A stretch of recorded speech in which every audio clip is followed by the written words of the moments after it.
You are getting 100% Jodi on Women Taking the Lead. Trust that everything you need to move through this phase will come to you. You don't have to control or force it. Just let it unfold and follow what interests you. Your curiosity and your interests are your North Star right now. Hello, my name is Jodi Flynn and welcome to Women Taking the Lead, where we are all about creating blasts of inspiration to help you overcome self-doubt so you can lead with confidence, integrity, and a sense of humor.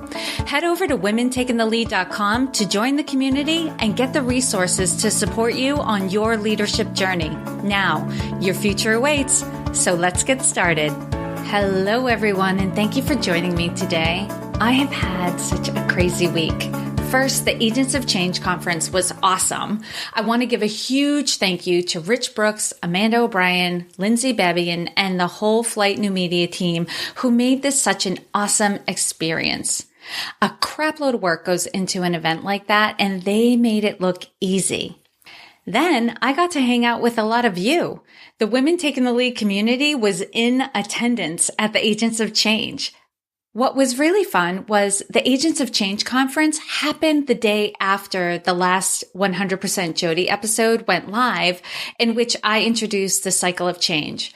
Several of you came up to me to let me know you listened to the episode and it rung true for you as well.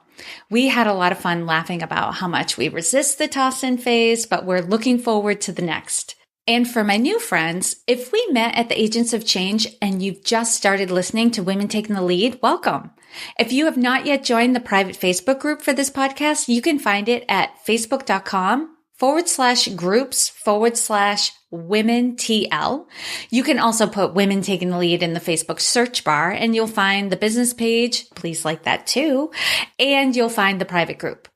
That link is also in the show notes. So if you go to womentakingthelead.com/reflect, if that's easier to remember, you can find it there. Last week, I introduced the cycle of change using the analogy of a card game as I learned it through iPEC coaching. I gave an overview of the 4 phases you can find yourself in any area of your life. I'm going to dive into each phase, and last week I started with the phase that I was in with Women Taking the Lead, the toss-in phase. We don't go through the cycle of change once. We go through it over and over again with each cycle ending in the toss-in. The toss-in is a stage of completion and probably some bittersweet feelings as you start to accept everything that happened in the last phase and move toward emotionally detaching from it. And in some cases, there may be a physical separation from the environment and people who were in the last cycle with you. So using the card game analogy, this is when the last game comes to an end, but you're still alive. And so you'll continue to play one game or another. Again, it's a continuous cycle. The next phase, the shuffle phase, is a non-committal phase where you want to contemplate what was and what could be next. In the toss-in phase of non-action, the contemplating and reflecting had more to do with grieving and letting go of the past and what could have been. In the shuffle phase, the contemplation and reflection moves toward focusing mostly on possibilities for the future. I know myself and a lot of you will feel uncomfortable allowing for inactivity for an indefinite amount of time.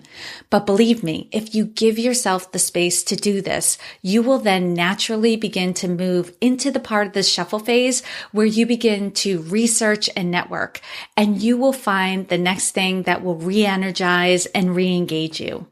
When you enter the shuffle phase, you will find that you are better able to deal with the pain you began experiencing in the toss-in phase. You will also find you're better able to think on those events from the last cycle without becoming emotional.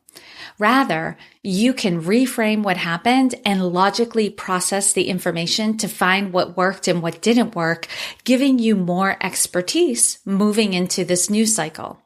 This is also the phase where you will evaluate where you are in your life. You'll examine your core values and feelings so you can decide what is really important to you in your life. And that will help you decide where you want to move next and how you want to play that game. If you are in the beginning of this phase, you'll likely feel that you have lost control in this area of your life, and that may spill over into other areas because you will second guess yourself. However, you're also likely feeling that there's an opportunity here for you. You just don't know what it is yet. This is also a phase in which you will likely experience spiritual growth because of the need to go inward and connect with something greater, causing a leap in personal growth. At the end of this phase, you will have more inner strength, a plan to grow, and renewed energy. You will have a new vision for the future, which will give you hope and a new purpose.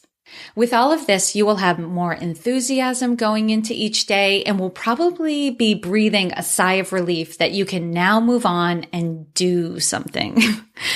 If you allowed yourself to do the kind of work required in this phase, reflecting and researching, you will be able to focus on the right activities that will move you forward, rather than engaging in activities that are just what you think you should be doing. And I'm putting should in quotes. And I think we've all had that experience of moving into action a little too quickly and then doing a bunch of things that didn't really seem to make sense to you at the time, but it just seemed logical and what everyone said you should be doing. So we want to avoid that. We want more inner trust and faith and alignment that what we're doing makes perfect sense with what we're moving towards. If you find you are enthusiastic about researching, exploring new ideas, and networking and connecting with people who can move you forward in this area, you are likely well into this phase. I mentioned in the last episode that I was definitely in the toss-in phase. I don't know if it's because I had a chance to talk about the last episode with some of you at the Agents of Change conference, or if it's because I finally started catching up on the sleep I've been deprived of all summer. You guys, I slept a full 8 hours after the Agents of Change and then took a 3.5-hour nap the next afternoon. And for me, even thinking about that, a nap. I can't remember the last time I took a nap. I'm not known for napping. So I don't know if it was from all of that, but I can definitely feel myself in the shuffle phase now. As I mentioned before, I had already made some changes to the podcast and they felt right, but I can feel myself wanting to do a deep dive again to make sure the vision I've had for women taking the lead still excites me, or if I need to dream bigger or change some of my plans.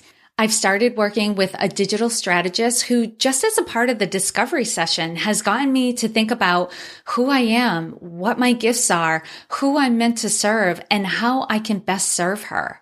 I've also started drawing to me people who are energy workers, intuitive coaches, and even mediums. Here's where the spiritual and personal growth play in. I'm just in a phase where I seem to be drawing these people to me. I find myself sitting next to them and we're having conversations. There's also the area of masculine and feminine energy that I mentioned in the last episode that I've become very interested in, and this is also playing into my spiritual growth as well. I've let go of the discontent that after so much massive action in the last year, things are still not exactly how I wanted them to be, and I've moved on to dreaming about something new. It feels good to be here, and I'll be keeping you posted on my progress. For those of you who found your ears perking up and maybe nodding along as I went over the shuffle phase, here are some things that may help you while you're going through this. First, trust that everything you need to move through this phase will come to you. You don't have to control or force it. Just let it unfold and follow what interests you. Your curiosity and your interests are your North Star right now. Second, you're probably finding that you're starting to reach out to others. Only give your time and energy to those who want your highest good and avoid those who seem to be pushing or pulling you in a direction that doesn't feel good or make sense to you right now. If you can sense judgment coming from them, just put some space between you and them for a little while. Third, when you're ready to take a little bit of action, don't overthink it. Just start somewhere. You can always pivot if your first moves aren't giving you the information that you need. Fourth, there may be some anxiety and you will likely find yourself coming face to face with beliefs or automatic ways of being from the past that make you anxious and hold you back. Confront them and challenge the truth of them. For instance, For me, an old belief I get confronted with on occasion is the belief that if I have needs, then I'm burdensome and a bother to people. In this phase, that would hold me back from reaching out to others to ask them to impart their wisdom to me. Even though the reality is those with wisdom crave the opportunity to pass on what they know to those who are ready to receive it. When I'm confronted with thoughts like, they have so much going on, I don't want to disturb them, or, well, that was a curt reply to my text, they must be annoyed with me, I have to consciously let that go and trust that if they really don't have time for me, they will kindly tell me. Lastly, when you're ready, begin creating goals and a plan to accomplish those goals. Then decide how and when you want to begin. Tap on those people who have your highest good at heart. They want to help you in this stage because you are acting in alignment with your own highest good. If you have not yet joined the private Facebook group for this podcast, you can find it at facebook.com/groups/WomenTL or put Women Taking the Lead in the Facebook search bar. That link is also in the show notes that go along with this episode, and you can find those at womentakingthelead.com/reflect if that's easier to remember. Thank you as always to Millie Welsh of Zebra Love Web Solutions. I could not continue to produce these episodes without her assistance. If you need help with your website, SEO, or hosting, you can find her at zebralovewebsolutions.com. All right, let me know if this was helpful to you by commenting on any of the posts you find out there on social media or going to the show notes page to leave a comment there. I always want to know that I am giving you guys what you need to move forward in your own life. And as always, I hope this was of value to you, and here's to your success. Thank you all for joining me on Women Taking the Lead. And to strengthen you on your own leadership journey, I'd like to send you off with a quote from Marianne Williamson, so here goes. Our deepest fear is not that we are inadequate. Our deepest fear is that we are powerful beyond measure. It is our light, not our darkness, that most frightens us. We ask ourselves, who am I to be brilliant, gorgeous, talented, fabulous? Actually, who are you not to be? You are a child of God. Your playing small does not serve the world. There is nothing enlightened about shrinking so that other people won't feel insecure around you. We are all meant to shine as children do. We were born to make manifest the glory of God that is within us. It's not just in some of us, it's in everyone. And as we let our own light shine, we unconsciously give other people permission to do the same. As we are liberated from our own fear, our presence automatically liberates others. Again, thank you for joining me, and here's to your success.